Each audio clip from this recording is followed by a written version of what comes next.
Well, the most important one is the shift towards using water in various ways as a method of surface preparation. Ultra-high pressure blasting and wet abrasive blasting and vapor blasting using abrasives and water.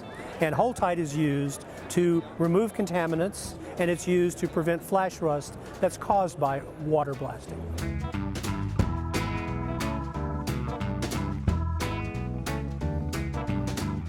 Well, because water is the universal solvent, and if you add HoldTight to water, you're doing a better job of removing contaminants of all kinds. And also because water blasting as opposed to dry blasting is inherently safer, both for the environment and for the workers who are using the process.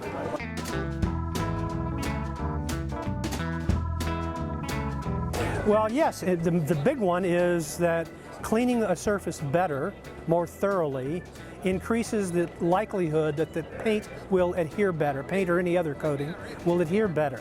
And of course, if there's better adhesion, then the maintenance cycle is stretched. So rather than repainting every 5 or 10 years, you can repaint perhaps every 10 to 20 years. And that can be billions of dollars in our economy.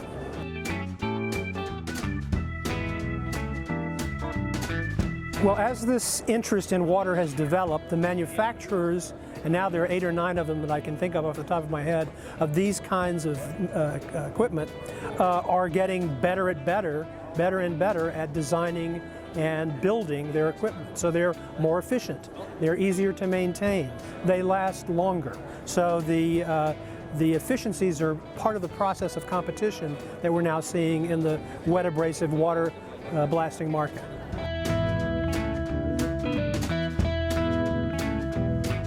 It's basically added to the water in a ultra-high pressure machine or in a wet abrasive blasting machine, so that when you blast, you're blasting with water and HoldTight, or water, HoldTight, and abrasive. And then after the initial blast, HoldTight and water only are used to wash down the surface. If you use water, you're preventing dust from leaving the site of the blast, but that dust is on the surface, and it has to be removed. And you remove it with HoldTight, and if you use HoldTight, you don't have any flash rust afterwards.